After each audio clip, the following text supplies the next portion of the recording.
Hello, my name is Xavier Mercado, and this is Spearhead Conversations. Today, I'm joined by a special guest, Alesha, a bilingual vocalist out of Milwaukee that is on the rise. I've heard her voice. I've now have her songs stuck in my head. Mm-hmm. And it's been good getting to know her in the time leading up to this interview. I'm happy she agreed to this interview. So without further ado, how you doing, Alesha? I'm good. Happy to be here. Yeah. Man, it's been busy, but you have been busy as well. I have been. Yeah. Working silently, but working. Got you. Well, you just dropped a track last week. Mm-hmm. El que quiere lo hará, which is salsa, my first salsa. Not my only one. Yeah. But it's my first salsa. Well, I'm just saying, like, you brought back that, like, summertime in the South Bronx, water hydrant open. They got the boombox blaring on the stoop. Like, man, La India vibes. Absolutely. And that has been one of, like, the greatest compliments because La India is amazing. Yeah. And yeah, just to be on that, you know, is a beautiful thing for sure. Well, man, all right. Well, let's do this. Let's do it. Let's jump. Get my jitters out. All right. So where were you born? Okay, so let's start my parents. So I'm Puerto Rican by blood, 100%. For sure. Both of my parents are born and raised in Puerto Rico, in a small, I don't want to say city, but it kind of is, in Aguilitas, in Juana Diaz, Puerto Rico. And my mom moved around from state to state. I was actually born in Reading, Pennsylvania. Yeah.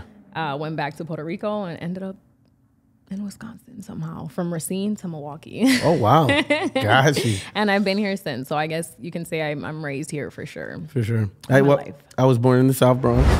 6 months later, your boy touched down in this state. And we've been here ever since. Never left. Never left. Man, I get made fun of when I go back to New York. They're always like, you have an accent. And then I just look at them like. What kind of accent? They say we have country accents. Really? Yeah. I've never heard that. My titis and tios, they all like, you talk like you're a farmer. I'm like, but with the New York accent, yo, B. Right. I feel like I got the New York from you for sure. Yeah. Somehow, some way. So how was your childhood here? It was good. Yeah. It wasn't bad at all. It wasn't bad. I mean, I really did have a good childhood here. My mom did such a great job. What school did you go to here? Where do we start? Elementary, middle, high school? Which Elementary. one? Let's go through the list. K4 through 5th grade, I was at St. Adalbert, a Catholic school, on Forest Home, somewhere on Forest Home.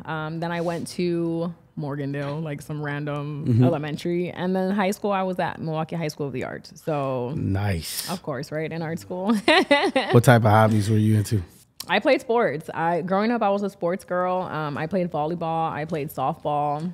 Still into music for sure, but I was more into sports. And I think that did it for me. Sports besides singing covered a lot of my childhood, I guess. What's your earliest memory of finding? Well, you say your sports. What's your earliest memory finding music? Ooh. You know, I was always into music. My mom knew it before I knew it, I think, and she like took action right away. I took vocal lessons. I took piano lessons, I remember, for years. Yeah. So it was always in my life.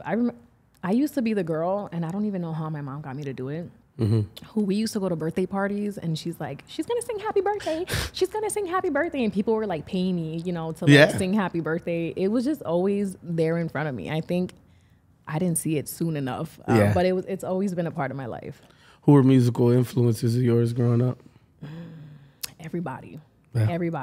My mom was an old school, you know, woman. So all the things that she listened to, I was into, you know. She used to, look, we used to drive around. My mom had a blue Honda Civic with a loud exhaust on it. And she used to play all the jams. You Puerto know, Rican. we were the hottest thing on the block, you know.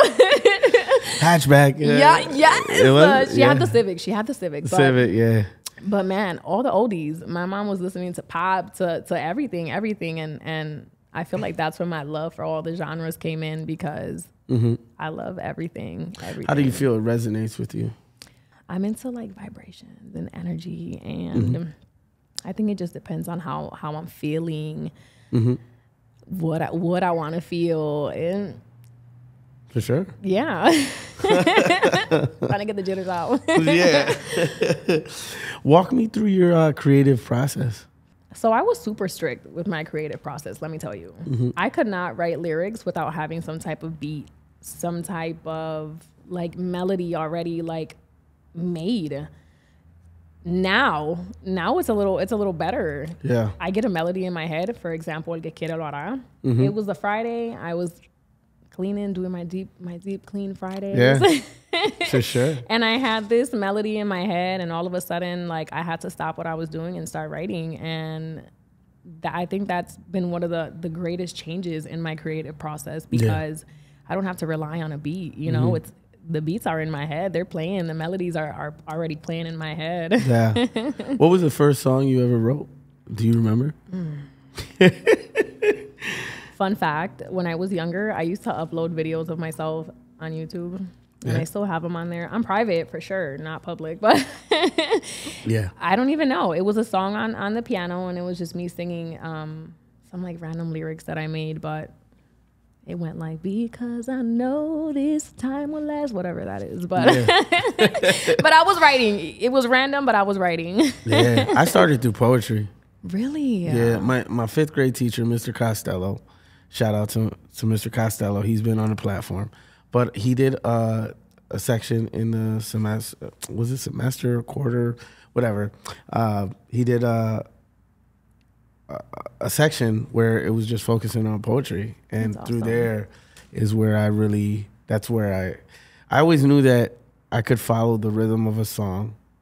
I always knew I could count a song. You know what I mean? And you just, by freestyling, you could end on where you're supposed to end, because you feel it and it's a rhythm. Absolutely. Yeah.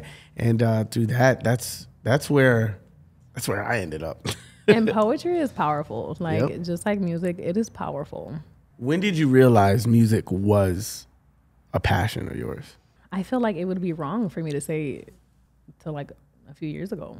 Yeah. Like, I felt like it was always there and it was always present in front of me. But for me, I think I was so used to music just being in front of me that I didn't really realize that it was a passion of mine. It was something that like was always with me through everything. Yeah. I looked for music when I was feeling down, when I was feeling angry. You know, it's kind of like, it's your mood. It's your mood.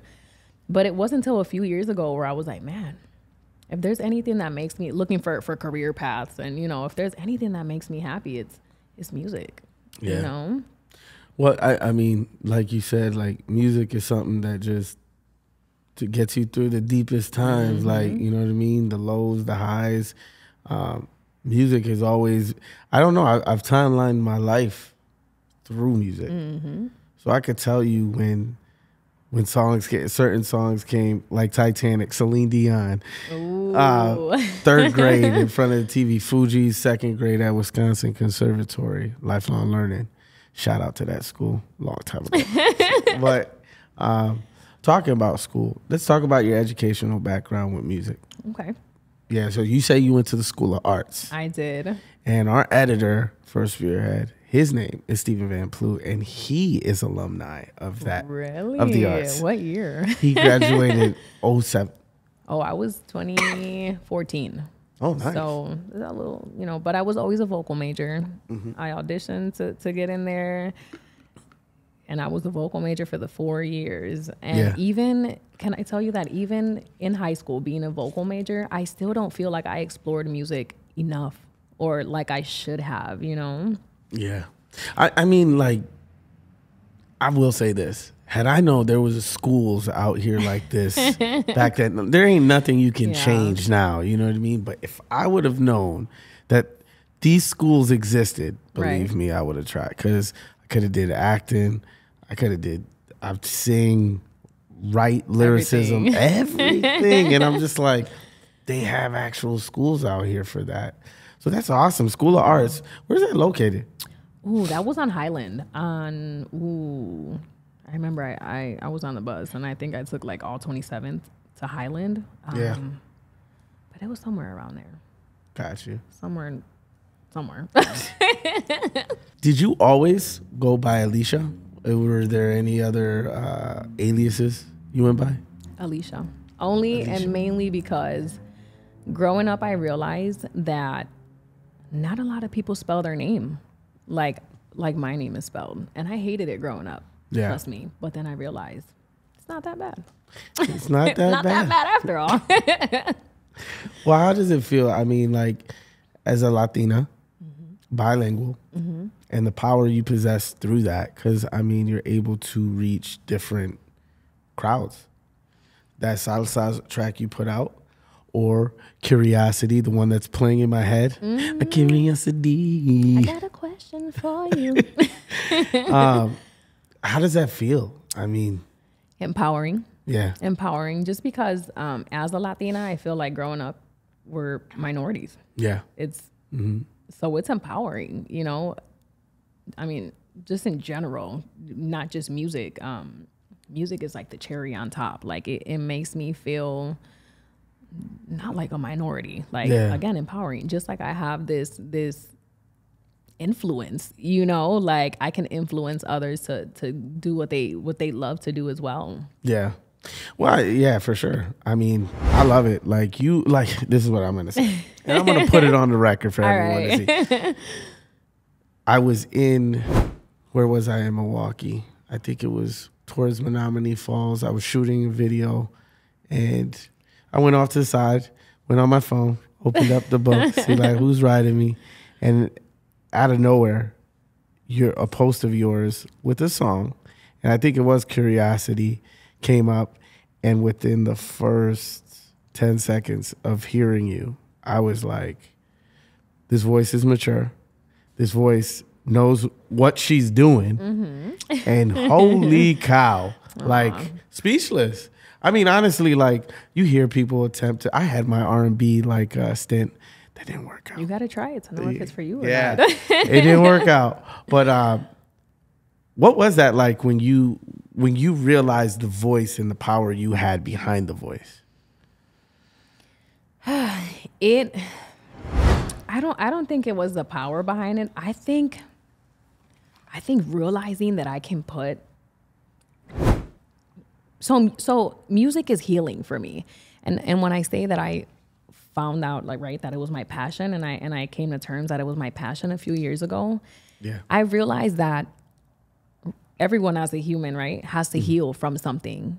And putting my voice on a record, first of all. Yeah. And being able to heal certain parts of myself by putting my voice on these records. That is an unexplainable feeling, because I feel like I'm such a better person than I was a few years ago just by doing music. You know, it's amazing. Yeah. It really is amazing. What type of style writing do you find yourself drawn to? Like a genre or? I mean, so you do salsa. I mean, I'm guessing you could do reggaeton. You do R&B. I could see you doing soul. Yes. Like, you know what I mean? Some church music. Well, that's what I'm drawn to. That's what you're drawn to? It's R&B soul specifically. Yeah. You know, it's the melodic, you know, something that's takes out the healing voice in me. That's what I'm super drawn to. Yeah. Who have been mentors or guides that have directed you through? Now, you did mention your mom. So we know. Number one fan, mommy. Let's do this, mom. Give her her. But who have been other influences or guides that have helped you through this type of musical journey you're on? So don't kill me for saying this, right? Because I don't feel like I've really had a lot of mentors or anyone, any like guidance, honestly. But my producer, Kevin Silva, he like believes, okay? He believes. Yeah. When he first heard my voice, I think he believed in me more than I believed in myself. And then I got to that. When I saw what he was seeing and what he was listening to, Yeah. I knew he was solid, okay? For sure. But unfortunately, no, I haven't really had a lot of guidance in music. And maybe because I haven't like sought it out or maybe looked for any guidance or, you know? Yeah.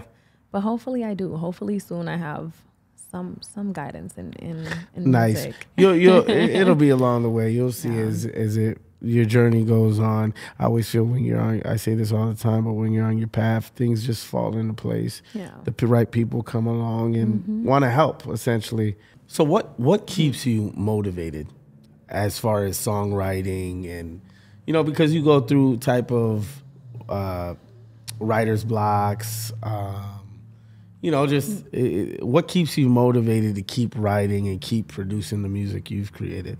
Me, myself, and I feel like I started it. What is the saying? It's easier to keep going than to quit. Yeah. I started it, and when I made the decision to start putting music out and start just actually doing this, you know, there's no going back. Yeah. You're not gonna call me a quitter. No, sorry. What type of barriers do you think you feel you faced in this journey now that you're finally, because it was up until how long ago that you started actually taking the music on a serious note? Less than a year. I put out the first feature actually with Eriang, and that was March. Yeah. Like mid-March of last year, Gotcha. 2023. So less than a year. The barriers. I'm not sure if this is common. I mean, I've heard it before, but I think I had to start going through it to realize that it was true. People not rooting for you. Has been, I think, one of the most like difficult pills, I think, for me to swallow is like, dang, people don't really believe in your dream the way you believe in it. And that has been, it's better now. But when I first started, oof. I don't think it's necessarily they don't believe. It's just, I feel, you know, it's in silence. They're rooting in silence. Mm-hmm. And some people are just like, don't want you to know. Mm-hmm. Yeah, that's one thing that I could say through this journey with the podcasting that I've struggled with is there's a lot of people, I've got validation and I'm not looking for validation. Right.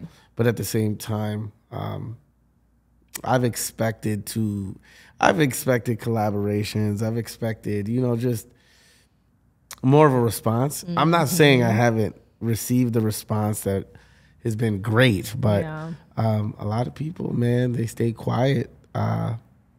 It's just tough. It's one of those things you gotta push through. Yeah, especially from the people that are close to you. Yep. That has been, I've gotten a lot of love from strangers, and that alone has been amazing. But definitely it's the close people to you that kind of just, my heart. But I think it's part of the game, because it really is. It's part of the game, and got to keep pushing. How do you feel Milwaukee has attributed to your success? I mean, because in a sense now you're finally coming out. You're finally letting people hear your voice. Mm-hmm. How do you feel where you've grown up, the type of experiences you've been, the type of wisdom you've gained through growing up here? How do you feel that's impacted your music? It's given my music. Yeah. It's given my music the content, honestly. Yep. It's given all the content and all the music that I do have came from an experience. Yeah. Even if it wasn't mine and it was somebody else's, it gave me that content. It gave me that drive to want to drive about it, to want to write about it, to want to use it, you know, for as an expression, as a form of expression. Let's talk about some of your songs. Let's start with which one? You Belong to Me. Oh, okay. So You Belong with Me. That is the single that validated for me that I should pursue this. I came back to the studio after years, and I came with a little piece of song, which is You Belong With Me, a little from YouTube, a little chorus. And man, that chorus turned into like a 5-hour session. Yeah. And it was so heartwarming, and it was such an amazing session. You Belong With Me, a lot of people think I'm speaking of a significant other, and I am directly speaking to God. Okay? I am directly speaking. I feel like that song was God speaking through me. And I know that's like a tough, a little sticky thing to speak about. I think God is like politics, you know? Yeah. But in my beliefs and what I believe in, You Belong With Me was like, this is for you, girl. This is me talking to you. This is for you. Yeah. I love the song. Aw, thank you. You belong with me. Show me what you... All right, Curiosity. So Curiosity is Eriang's song, who we did Someone New first, which is my song, and he was my feature. And then Curiosity came about, and I put a verse on there, and it's catchy. It's good vibes for sure. And me and Eriang actually were friends from middle school. So I think out of curiosity, like, who are you talking about? You know, we go way back. You know, it was easy to put a verse on that. Well, I know his stepdad. Which is crazy. Yeah. Which is crazy. But not because Milwaukee is small. Yep, small Milwaukee. Is it called Someone New? Someone New. Yeah. And that's another one you did. Someone new. Yep. And that was one of the first songs that I wrote out of not my experience. You know, that was like a jingle to me. There's someone new. That is something that I feel like a lot of people go through, right? Yep. You're with someone, maybe that doesn't work, you know, and there's someone new, you know? They might not do it like the last one, but there's someone new, you know? Collaborations. So Edion has been a collaboration that you've done. Has there been anyone else that you've collaborated with? I have a few other artists. Some of them are not working, so like working artists. So it hasn't been something that I've like decided to put that much thought into and actually put out. But I do have a couple other features, and some that I'm hoping to work on like pretty soon. So sometime this year, add some more features. But Ediang has been the only feature that has been out. Who are dream collabs for you? Oh, like big collabs? Mm-hmm. I don't know if you know who Sabrina Claudio is. Yeah. Oh, Sabrina Claudio. She's Puerto Rican as well. Bilingual. Her voice is amazing. Amazing. I love me some Eladio Carrion. Right? I hope you know Eladio Carrion. You know, that's I feel like from the male artists, he's like my number one. Sabrina being my first for a woman. Jenaiko Tanarel, which is like up and coming. Yeah. But she's blowing up. I love me the underground. I love me, honestly, I don't want to say I'm not a fan of like the big artist, but I love watching it. Yeah. It's just the people who are also starting and also going through their journey that I kind of like. It attracts me to listening to them, and those are my top. Those are Sabrina Tanarel, Eladio Carrion. Yeah. Te estoy buscando. What do you feel are milestones for you in this stint that you just started? Like you said, it's been less than a year. You have a couple tracks out. What do you feel are milestones for you in this journey? Already that I've already had, you know, honestly, just putting music out. I would have never thought in a million years that I was going to be recording and putting music out, let alone even letting anyone know that I sing. All right. Yeah. That right there is like, it's a big achievement for me. Yeah. And honestly, if down in the long run is something that I decide not to do, which it won't be, but that's such an accomplishment for me.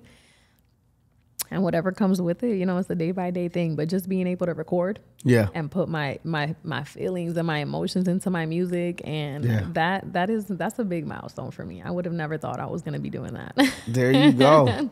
You gotta say thank you to Mom again. Thank you, Mommy. You know, a part of this, you know, this journey you're on, you create a legacy. Yeah. What do you hope as a legacy to leave when it's all said and done? What do you feel? So I feel like as humans, we all have a purpose here in the world.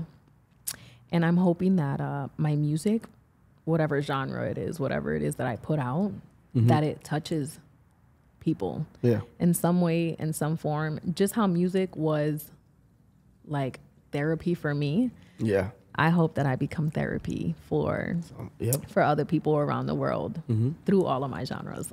There you go. She's taking on more than one, people. Yeah. What do you any new projects you working on? I am. I have been working. I mentioned it to you, but I'm working on a little reggaeton trap. I've got another salsa on the way. Yeah. I've got maybe a rock or something in there. You know? See? Look at that, man. I got a little bit of pop, a little bit of what do we call these, like the many flavors of Alesha. Yes. I love it. It's like Hawaiian type of. Okay. What do we call Island that instrument? feel. Yes, I got like a few of those. But I'm working. I'm gonna continue to work. Yes. Yup. Yeah. That's one I got in there. There you go. Where do you see yourself in the next 5? Ooh. Okay. So I don't think too far in the future. I kind of just go day by day. I kind of just go with the flow of things, and hey, if it's meant for me, it's meant for me. Not that thinking 5 years from now is too ahead, but I like to live in the moment. Yeah. I love to live in the moment. Well, look at you. She's living in the moment, people. Yeah, living in the moment. This is the question. This is the Give it to me. The big one. What advice would you give to aspiring artists and our youth? Don't let fear stop you. Anyone. Don't let fear stop you from doing what you love to do. Yeah. A lot of people struggle with finding their purpose in life, and it is usually right in front of you. Yeah. You don't even have to look too deep. Just don't let fear stop you from pursuing what you love, you know? And fear could be anything. Fear could be a little bit of stage fright. Yep. It could be, you know, the people around you that, you know, you might not want to disappoint, or, you know, who don't believe in you. Just it's fear. Fear is my number one. It's taken over like a lot, you know, from me. Cause I could have been doing this sooner if it wasn't over, you know, for fear. Don't be scared. Go all in 100% and give your all. There we go. Well, I thank you, 1, for coming on. Of course. 2, I just being a part of this journey, letting me be a part of yours. I see a bright future for you. Your voice, you're talented. And when we release the interview, definitely we'll be sharing the songs on the platform for everyone to hear. Thank you. What are ways people can connect with you? So I do a lot of social media as far as like advertising. So Facebook, Instagram, music wise, I put my music out on a lot of platforms. So more specific ones that people love is Spotify, Apple Music, Pandora, Deezer. The list goes on. Yeah. But contact me if you have to, if anyone wants to kind of reach out, business, contact me. Nice. I'm in it to win it. Well, again, I thank you for coming on, and I look forward to see where this is going to go. All right. Well, stay blessed. And with that, Spearhead out.